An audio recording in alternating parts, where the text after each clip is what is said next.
objet nombre SCP-194. Haute Charobiard. Classe Euclide. Procédure spéciale de confinement. Les instances de SCP-194 doivent être gardées dans une volière sur le terrain du site 43. La zone autour de cette volière sera clôturée par pas moins de 50 mètres d'espace entre la volière elle-même et toute partie de la clôture.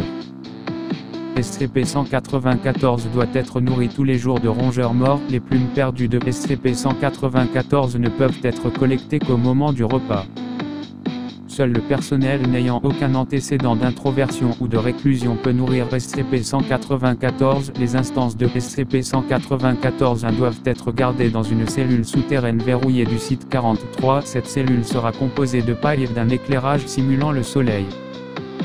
SCP-194 doit être nourri de la même manière que SCP-194, en rajoutant des plumes de SCP-194 à sa demande. À aucun moment SCP-194 ne doit être mis en contact avec SCP-194 sauf si SCP-194 a terminé sa transformation en SCP-194. Le personnel a interdiction d'interagir avec SCP-194 lors des interviews et autres événements prévus par le DR. Le personnel ayant eu une interaction non autorisée avec SCP-194 ou SCP-194 doit passer une évaluation psychiatrique obligatoire. Description: SCP-194 est visuellement identique au Corvucorax ou corbeau. Le comportement des sujets ressemble également à celui de la plupart des corbeaux, excepté qu'il montre un niveau de confort anormal auprès des humains. SCP-194 ne fuira pas les humains sauf s'ils sont explicitement menacés et sont connus pour se percher sur eux lorsque ça leur plaît. Ils ont aussi un régime alimentaire distinct des corbeaux normaux, préférant manger uniquement de la viande au lieu de céréales et de graines. SCP-194 se rassemble autour des personnes introverties, préférant la plupart du temps des caractères asociaux et peut voir aucun antécédent violent. Les groupes de SCP-194 suivront ces personnes, affluant autour de leur maison ou lieu de travail et volant dans toute zone où les personnes affectées se déplacent lorsqu'ils sont en extérieur. Les personnes en contact prolongé avec SCP-194 deviennent SCP-194-1. Aucune preuve n'a été trouvée suggérant que SCP-194 ait les mêmes effets sur d'autres animaux.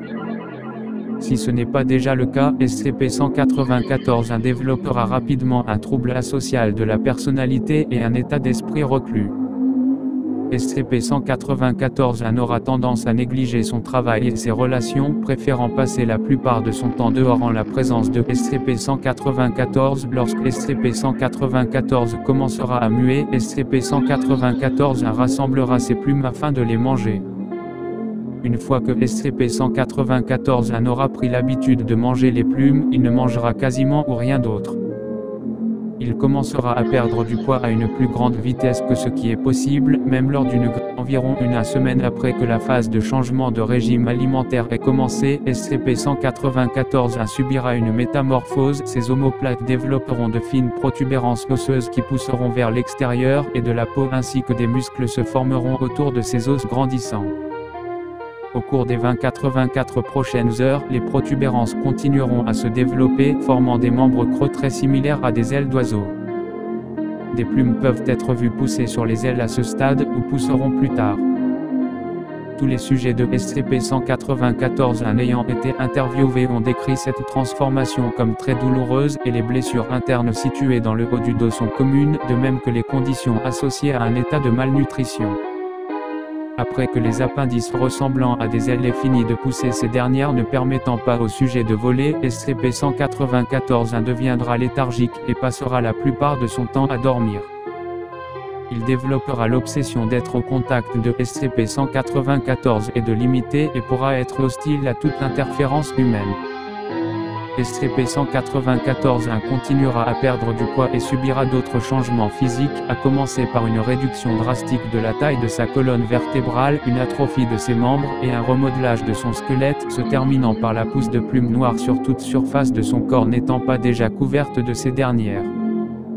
Si, à la fin de ce stade, SCP-194-1 a survécu, les transformations partielles étant fatales dans 70% des cas observés, SCP-194-1 se sera complètement transformé en SCP-194. Les tests ont prouvé que, même s'il est possible de retarder et de prolonger la transformation jusqu'à 6 mois en gardant SCP-194-1 séparé de SCP-194, il n'y a aucun moyen d'inverser la transformation sans tuer SCP-194-1.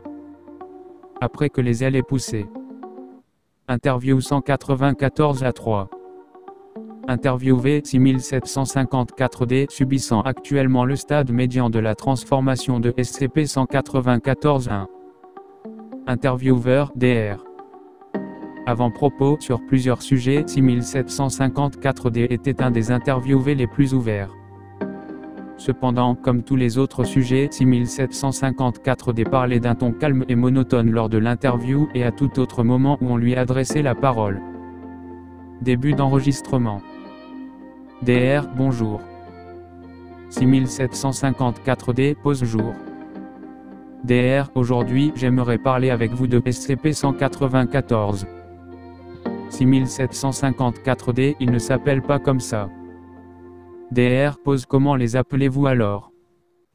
6754-D, ils sont ma volée. Mon groupe. Mes hôtes. Mes frères charognards. Tout nom que vous désirerez, mais pas un numéro. DR, un nombre ne peut-il être un nom? 6754-D, silence. DR, pose, pourquoi êtes-vous attiré par SCP les autres?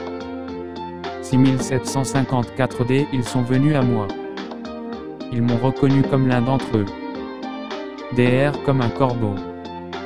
6754-D, comme un prisonnier. Comme étant seul. Comme silence. DR, comme quoi? 6754-D, silence. DR, laissez-moi essayer une autre question. Pourquoi mangez-vous leurs plumes? 6754-D, c'était des cadeaux. On ne refuse pas des cadeaux. DR. Pourquoi ne mangez-vous rien d'autre que des plumes? 6754-D, besoin de rien d'autre. DR, est-ce que vous savez ce qui vous arrive? 6754-D, je les rejoins. Je deviens l'un d'entre eux. Je serai beau. DR, êtes-vous conscient que la plupart des personnes qui ont été dans votre position sont mortes dans de grandes souffrances lors du processus? 6754-D, silence. DR, êtes-vous conscient que si vous survivez, vous serez enfermés avec les autres corbeaux dans la volière? 6754-D, silence.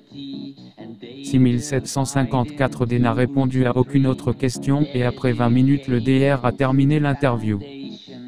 Fin d'enregistrement. Conclusion, vu la façon dont 6754-D s'identifie à SCP-194, je recommande qu'aucun autre personnel de classe D ne soit autorisé à être en contact avec SCP-194. Je recommande aussi l'euthanasie de tout membre de la Fondation devenant SCP-194-1, étant donné que nous ne savons pas à quel point les oiseaux conservent leur intelligence s'ils survivent à la transformation, et nous ne voulons pas prendre le risque d'avoir un groupe d'oiseaux intelligents possédant des connaissances sur la Fondation pouvant s'échapper. DR. Rapport d'incident 194-1, le 5e septembre à 1300 heures, un groupe de corbeaux volant au-dessus du site 43 atterrit sur la volière de SCP-194 et se percha sur sa surface. L'un d'entre eux s'accrocha sur le grillage de la porte d'entrée de la volière et commença à essayer de manipuler la poignée. Des tirs effectués par les gardes de sécurité proches firent s'envoler le groupe, un des oiseaux envahisseurs fut tué par balle, un nain fut blessé et rajouté à la volière après son rétablissement et au moins 6 y furent confirmés s'être échappés. Rapport d'incident 194-2, le 5e septembre à 15h, l'agent Anderson est entré dans la zone clôturée utilisant son autorisation de sécurité pour passer le checkpoint. Il transportait un seau de rats morts menant les gardes à croire qu'il nourrissait SCP-194 en dehors des heures normales. Il ouvrit la porte de la volière et commença à sortir les spécimens de SCP-194 et à les relâcher. La sécurité répondit assez vite pour neutraliser l'agent Anderson et ferma la porte de la volière, mais pas avant que trois spécimens de SCP-194 ne soient relâchés. Anderson a depuis été reclassifié comme SCP-194-1 et confiné. Rapport d'incident 194-3, le 5e septembre à 21h, le membre du personnel désigné pour nourrir SCP-194 entra dans la zone sécurisée autour de la volière de SCP-194 avec un seau de rat mort et se dirigea vers la mangeoire rotative hors de la volière pour la remplir.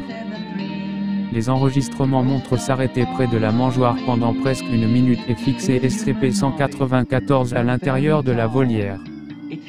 Elle laissa ensuite tomber le seau et s'avança vers la porte. Les gardes de sécurité maîtrisèrent avant qu'elle puisse l'ouvrir. Un examen consécutif et un interrogatoire suggérèrent qu'une forte coercition psychique était à l'œuvre et elle fut relâchée sans être sanctionnée. Addendum, Dr. J'attendais de vous beaucoup plus que ceci. Vous devriez concentrer vos efforts sur ce qui est vraiment important, trouver un moyen de distinguer SCP-194 de tout autre oiseau. Nous n'avons pas de ressources suffisantes pour exterminer tous les oiseaux du monde et votre travail pitoyable pour garder ceux que nous avons capturés et confinés n'aide pas.